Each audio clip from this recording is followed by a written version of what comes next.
The most wanted man in Europe is killed in Italy after a shootout with police.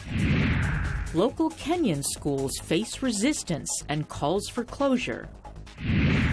And from stretching to overall body conditioning to circus acrobatics, we reveal the hottest fitness trends of 2016. Africa 54 starts right now. Good evening and welcome. I'm Vincent Makori. This is Africa 54. Tonight we begin with two major stories. A Libyan plane has been hijacked Friday and now sits on the tarmac at an airport in Malta. We'll have more on that situation shortly. But first, the search for the man suspected of carrying out a deadly truck attack at a Berlin Christmas market on Monday is over. Italian officials say 24-year-old Anis Amri, the most wanted man in Europe, was killed in an exchange of gunfire with police in a Milan suburb. Italy's Interior Minister Marco Minniti says the Tunisian national was stopped early today by a regular patrol near the railway station of Sesto San Giovanni. Authorities say Amri pulled a gun when asked for his identification papers, then shot and wounded a police officer before police returned fire, killing Amri. German star prosecutors say investigators are now trying to determine if Amri received help from a network of supporters. Well, Monday's truck attack killed 12 people and injured 56 others. The Islamic State group has claimed responsibility for the attack, which it says was inspired through its call for people to strike members of a coalition that is fighting the militant group in Syria and Iraq. For more details on the death of the Berlin attack suspect, joining us live via Skype from Milan is Cynthia. Cynthia, joining us from Milan. Welcome. Thank you. Okay, now my first question to you is, before this guy ended up in Germany, he was in Italy. Now, what are they saying? Do they know? Was he linked to any terrorist organizations while in Italy? Yes, well, Anis Amri spent 4 years in Italy from 2011 to 2015, and he developed a very violent behavior. He set fire to the building school and he went to jail. But police officers said that he was clearly violent, but according to them, it was not radicalized. Anyway, for Italian officers, Anis Amri had to be expelled from the country. But something got wrong because Tunisia didn't provide all the necessary documents for the expulsion. But he was not suspected to be linked to ISIS at that time. Now, how did he end up in Germany from Italy? Well, all we know is that Anis Amri was in Germany on July 2015. He registered his application as an asylum seeker, at first in Germany and then in Holland. On August 2015, Switzerland police officers asked him for the ID card, but he showed a fake ID card. And he became radicalized, talking with the Iraqi Abu Wala, 32 years old, who is considered the first ISIS recruiter in Germany. So, Anis Amri on July 2015 was in Germany. Now, from what you're hearing, officials concerned that there could be more like Amri in Italy, or people who might be of the same kind of mindset? Yes, maybe. We don't know. According to the authorities, it could be more of people like Anis Amri. He spent 4 years in Italy, and it means that maybe he was looking for friends, supporters. We don't know. But this is not the only explanation, because Amri maybe was looking not just to escape, but looking for organize another terrorist attack in Italy. Anyway, we'll know something more in the next days. Authorities and police officers, of course, are investigating about this man and his activity in Italy. And this is all we know. Okay, we'll wait and see. Cynthia, thank you very much for your reporting. Thank you to you. Bye. Well, that's journalist Cynthia Caserio reporting live via Skype from Milan in Italy. Now to our other top story. A tense situation involving a hijacked Libyan plane has ended peacefully on a tarmac at an airport on the island of Malta. Maltese Prime Minister Joseph Muscat says hijackers who seized a domestic Libyan flight on Friday and forced it to land in Malta have surrendered. On his Twitter feed, Muscat revealed that the hijackers were searched and taken into custody after releasing all 118 passengers on board the Airbus A320. The two hijackers had hand grenades and had threatened to blow up the plane. That's according to Malta state television TVM. The state-owned Libyan Airlines plane was slated to fly from southwestern Sabha to Tripoli before it was diverted to Malta. It was not immediately clear who hijacked the flight and what demands, if any, were made. Well, now to Australia, where police say they have prevented a terror attack planned for the city of Melbourne on Christmas Day. Authorities say 5 men are in custody after being arrested at a location in suburban Melbourne in the state of Victoria. 4 of them were Australian-born men in their 20s of a Lebanese background, while another was an Australian of Egyptian origin. Another man and a woman were detained in the raids but have been released without charge. Police say the alleged plot was inspired by the Islamic State militant group. Victorian Premier Daniel Andrews described the conspiracy as an act of evil. Investigators say they have seized what they call the makings of an improvised explosive device. Prime Minister Malcolm Turnbull says a violent terrorist conspiracy has been disrupted. Well, the United Nations Security Council failed on Friday to adopt a U.S. drafted resolution to impose an arms embargo and further sanctions on South Sudan, despite warnings by UN officials of a possible genocide. 7 nations voted in favor of the document, with 8 abstentions. A resolution needs 9 votes in favor and no vetoes by the U.S., France, Russia, Britain or China to be adopted. Africa 54's Esther Giduyuwat has more on the horrific situation refugees escaping South Sudan's violence are facing. Bidibidi town in northern Uganda is now home to thousands of South Sudanese who are arriving daily. Buses ferrying in new arrivals can be seen pulling into the reception centers in the middle of the night to welcome the many hungry and haggard-looking boys, girls, mothers cuddling small babies, old women and men into the camp.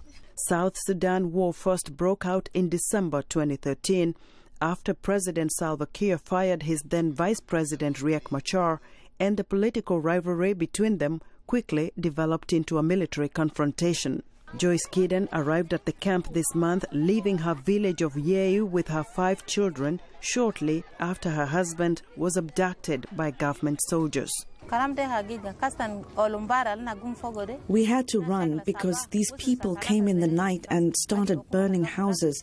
But what made me run is when the government helicopters came and started shooting indiscriminately in populated areas, and many people got killed. The conflict ended in a peace deal in August 2015, and Machar, who had left the country after the war started, subsequently returned to Juba in April 2016, only to flee the country again amid renewed fighting in July. He has since called on his supporters to mount an armed resistance. Addressing the UN Security Council, outgoing UN Secretary-General Ban Ki-moon warned if the international community fails to act now, South Sudan will be on a trajectory towards mass atrocities. Reports suggested that President Salva Kiir and his loyalists are contemplating a new military offensive in the coming days against the SPLM in opposition. Moreover, there are clear indications that Riek Machar and other opposition groups are pursuing a military escalation. Back in Uganda, authorities say the refugee camp has reached its maximum capacity. The spokesman for the UN High Commissioner for Refugees in Uganda, Charles Yaxley, says the displaced civilians arriving there are mainly from the equatorial regions where opportunistic crimes fueled by ethnic killings, sexual violence, looting and burning have turned villages and towns into death traps. What we're seeing is a already dire situation getting even worse. And with political solutions in short supply, it appears there'll be no end in sight anytime soon, until us horrific and barbaric tales of violence that they're escaping from. During an emergency session convened in Geneva, the chairperson for the Commission on Human Rights in South Sudan, Yasmin Suker, drew special attention to the ongoing sexual violence in civilian camps. And a UN survey found that 70% of women in the camp had been raped since the conflict erupted, the vast majority of them not by unarmed, unknown men, but by police or soldiers, and a staggering 78% of them had been forced to watch someone else being sexually violated. During the conference, South Sudan's ambassador, Kual Alor Kual Arop, sought to defend his government. Because the government has not been given the chance to study and reply the glaring allegations contained in the statements of the distinguished members who spoke. The Republic of South Sudan, as an independent and a sovereign state, reserves the right to take an appropriate action it deems fit at an appropriate time. With the massive influx of refugees to Uganda showing no signs of ending, UNHCR fears its ability to respond could be severely undermined as funds fall short. Esther Githui-Ewart, VOA News, Washington. Well, opposition leaders in the Democratic Republic of Congo say they have agreed in principle to a deal under which President Joseph Kabila will stay in office until the end of 2017. If the deal does succeed, it would be a major achievement for the Catholic Church, which has been mediating talks in an attempt to prevent DRC sliding back into years of anarchy and civil war. Under the proposed deal, Kabila would stay on for another year, but the constitution will not be changed to let him stand for a third term. Also, a prime minister will be named from the main opposition bloc, and the opposition's Etienne Tshisekedi will oversee the deal's implementation. Church leaders have presented these talks as a last-ditch effort to prevent violence spinning out of control after a bloody week that saw 40 protesters killed and deadly clashes between various ethnic militias across the country. On to West Africa, the regional bloc ECOWAS has put standby forces on alert in case Gambian President Yahya Jammeh does not step down when his mandate ends on January 19th. Jammeh says ECOWAS has no right to meddle in Gambia's internal affairs and vowed to stay in power despite losing a December 1st election to rival Adama Barrow. ECOWAS Commission President Marcel de Souza said the bloc has mandated Nigerian President Muhammadu Buhari as a mediator to offer Jammeh an honorable exit. But if it does not take it, then forces might be deployed. The BBC quoted de Souza as saying that Senegalese troops would lead any military intervention. Senegal is Gambia's only territorial neighbor and has a frequently stormy relationship with the country, having sent troops there during a 1981 coup. Senegal has, however, indicated that military action will be an absolute last resort. While we have some good news to report in the fight against Ebola, a new vaccine was proven to be 100% effective in a major study in Guinea. Health officials say they will now be better prepared for the next outbreak. VOA's Steve Baragona has the details. As Ebola began tearing through Guinea, Sierra Leone, and Liberia in 2014, health workers could do nothing but isolate victims to try to stop the epidemic. So final results from the first major study of an Ebola vaccine mark a turning point. The World Health Organization led the study of more than 11,000 people divided into two groups, says Ebola Research Chief Marie-Paul Kenny, reached by Skype. We had 0 case of Ebola in the group that was vaccinated immediately versus 23 cases in the ones who were not vaccinated. So it's 0 as compared to 23, and you can say that this vaccine must be pretty efficacious. A handful of vaccines are in various stages of testing, but Kenny's group got final results first by using a unique strategy. The epidemic was waning by the time vaccines were ready for testing. The shrinking number of cases made it hard to test their preventive powers. So her study focused on people around those already sick with Ebola. And it identified from this Ebola case all the contacts, the one who have been in contact with the diseased person, as well as the contacts of these contacts. Vaccinating this ring of contacts is how smallpox was eradicated. Kani says it's the first time it's been used to prove a vaccine works. The results, appearing in the medical journal The Lancet, follow promising initial data published in July 2015. The vaccine already has helped stop an Ebola flare-up in Guinea earlier this year. The manufacturer, Merck, is applying for approval from regulators. There's a good level of preparation already now, and we hope that this will come to another degree of preparation when the vaccine is registered. The health nonprofit Gavi has agreed to buy 300,000 doses once approved. But Kani cautions there's another strain of Ebola that this vaccine is not designed to prevent, and health officials need to be ready to fight the inevitable next outbreak. Steve Baragona, VOA News. Well, we want to know what you think about Africa 54 and the stories we covered. Join the conversation on Facebook. The address is Africa54. And check out our headlines 24/7 on voaafrica.com. Find me on Twitter at VOA Vince Makori. Coming up, a low-cost public school chain in Kenya under fire. Stay with us.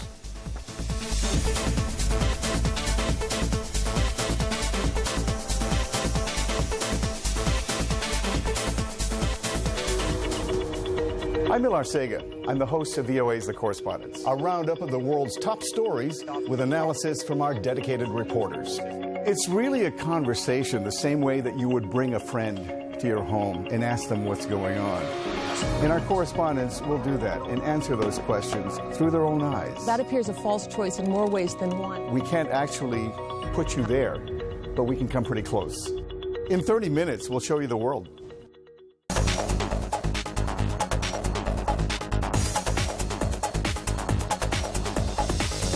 Well, in Friday's business news, U.S. markets opened flat on the final trading day before the long American holiday weekend. Will traders get the Santa Claus rally? Let's find out from Jill Malandrino, Africa 54's business correspondent in New York. U.S. stocks opened flat this Friday morning. In front of the long holiday weekend, U.S. markets will open again on Tuesday morning. This is an observance of the Christmas holiday. Now, the Dow Industrial Average is still on track for its 7th consecutive weekly advance. Gold prices, on the other hand, are headed for a 7th consecutive weekly decline. That's the longest run since August 2015. Crude oil is also trading to the downside as well. Expect volumes to be light today, trading ranges to be narrow ahead of the holiday weekend. Again, we are closed on Monday in observance of Christmas. Speaking of Christmas, the well-known Santa Claus rally officially starts today, as this historically bullish time for equities is the last 5 trading days of the year and the first 2 trading days of the following year. Going back to 1950, these 7 days are up nearly 77% of the time as measured by the S&P 500. Of course, the question is, will the market see downward pressure following the massive run-up since the national election on November 8th? The approach for 2017 will be how to assess the milestones reached in 2016, the stabilization of oil, the end of an earnings recession, and of course, a new president. How these all come together to influence the investment landscape.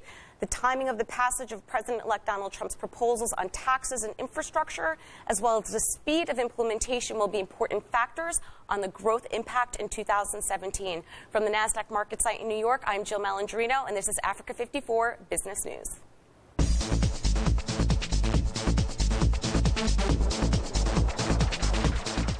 Well, in Kenya, a national teachers union and advocacy groups are calling for low-cost private schools operated by Bridge International Academies to be shut down over irregularities. Well, the schools maintain that they offer affordable, high-quality education to low-income families. Lenny Roverga reports more. 14-year-old Marceline Mokera visits her former school, a Bridge International Academy located near her home in an informal settlement outside Nairobi. She finished top of her class in the state-administered final primary school exams. She and her father hope her grades will land her in a top national secondary school next year. Nyakundi, a casual laborer, has been paying tuition fees averaging $40 a term. My daughter, she has done well. I think she will go far to get a better school where she will be able to manage and even to assist me, even the young assistant brothers. Bridge runs around 400 private academies across Kenya. Liberia recently announced it will turn over management of its public school system to Bridge International, but the schools have come under pressure both in Uganda and Kenya. The Kenya National Union of Teachers has called for the school's closure over alleged non-compliance with Kenya's nationally approved curriculum. The co-founder of the academies, Shannon May, says the Bridge schools are on track to meet a January deadline for the government to have at least 30% of the teachers trained on the state curriculum. There is no negative competition between a community school and a public school, that actually they help improve each other. And that as an organization at Bridge, what we're trying to do is just to ensure that every child has access to a great school, whether they choose to be in a community school or in a public school. Abraham Ochieng from the East African Center for Human Rights says the schools take advantage of the poor. His organization is calling for them to be shut down. Is it affordable, really? And versus the public schools, which are essentially free, are they able, and they offer better quality education than this Bridge? Their motivation, are they out to enhance the education, or is it for profit? So until that is very clear, then it will not be able to say that it's actually serving the poor or the people in the informal settlements. More than 100,000 students from marginalized communities are currently enrolled in the academies across Kenya. Advocates of the schools say literacy levels in the slum areas they serve are rising. Lenny Ruvaga for VOA News, Nakuru, Kenya. Well, it's time now for a short break. Still to come on Africa 54, 2016's top fitness trends. We'll be right back.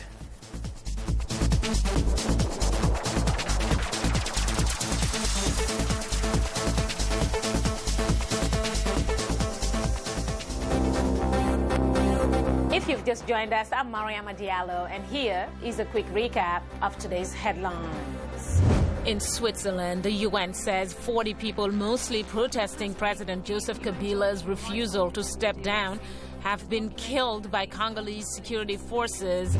The UN also says that a record number of 5,000 migrants are now believed to have drowned in the Mediterranean Sea since the start of 2016. And the World Health Organization says that experimental vaccine for Ebola is proven effective in a clinical trial. Finally, in Togo, the former soccer coach Bana Chanile rejects accusations of corruption and match fixing by global soccer body FIFA. That's all for today. Thanks for watching. We'll see you next time.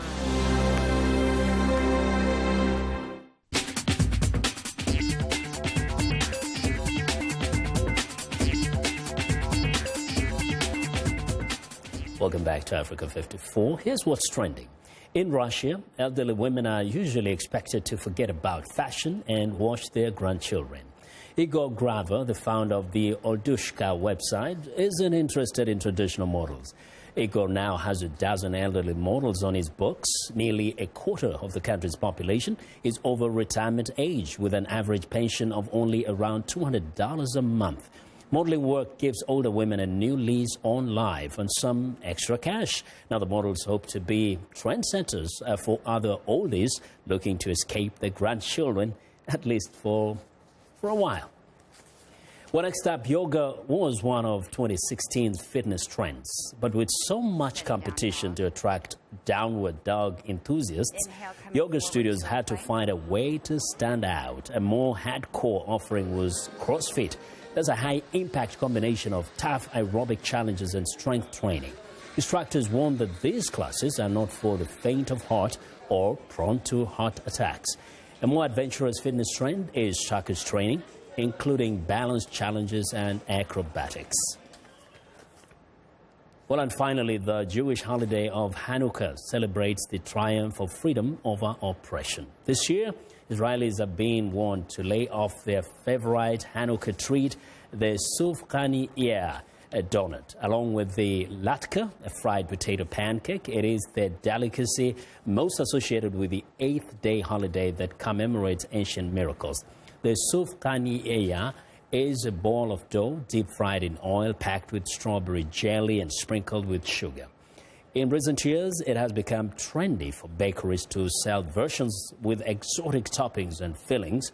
Of course, eating these treats can pack on the pounds, but they are delicious.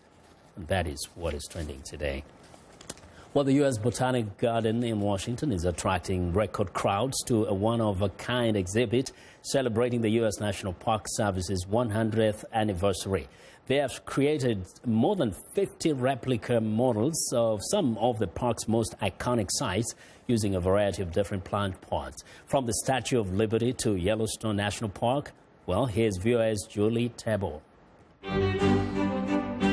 It's winter in Washington, but not inside the lush grounds of the U.S. Botanic Garden, where visitors are enjoying a very special exhibit. More than 50 models, meticulously created entirely out of plant materials, represent some of the best-known sites within America's National Park Service. There's the Statue of Liberty, the Grand Canyon, and Mount Rushmore. Devin Dotson is the U.S. Botanic Garden spokesman. We're super excited to partner with the National Park Service to celebrate their anniversary this year. It's a natural fit for us. When visitors come through, they're going to see a lot of different places from around the country. All sorts of places that people know and love, whether they've been there or they just want to go see them at some point in their lives. Model trains, part of the garden's annual holiday show, chug around the miniature village, which includes a few presidential homes. Monticello, Thomas Jefferson's residence, sits a few meters from the home of George Washington, America's first president. And there's the house where civil rights leader Dr. Martin Luther King Jr. grew up. There are also D.C. landmarks, like the Lincoln Memorial, with President Lincoln inside, and the U.S. Capitol building, which shares the same grounds as the Botanic Garden. It's huge. It took 16 artists working more than 600 hours to create this. It's all built out of plant parts. Across the top of the columns, you'll see acorn caps. The really long, tall, straight columns all the way around are from willow sticks. Pinecone scales are used as decoration pieces all around the front. Another popular attraction is the giant Douglas fir tree. It's decorated with ornaments representing 200 different national park sites and objects symbolic of the wide variety of plants and animals that exist there. Around the tree are still more models. So you're going to see the Old Stone House here in D.C., Capitol Hill Historic District row houses, but there's also the Old Faithful Geyser, which erupts every few minutes, and the Old Faithful Inn on the Historic Registry, all made out of plant parts. Dotson hopes visitors will find the park's exhibit enjoyable and inspiring. We hope that they leave excited about the National Park Service, excited to say, you know, I'd have been there or I want to go there, you know, with a better sense of some of the things across the country and with a sense of excitement to go and explore these places. Julie Tabo, VOA News, Washington. Well, and that's our show for today. Be sure to watch Africa 54 on our website at voaafrica.com. For more news, tune in to VOA's evening radio show, Africa News Tonight at 1800 UTC, and in the mornings to Daybreak Africa between 0300 and 0600 UTC, Monday through Friday. Thanks a lot for watching from all of us in Washington. Have a good night. A great weekend.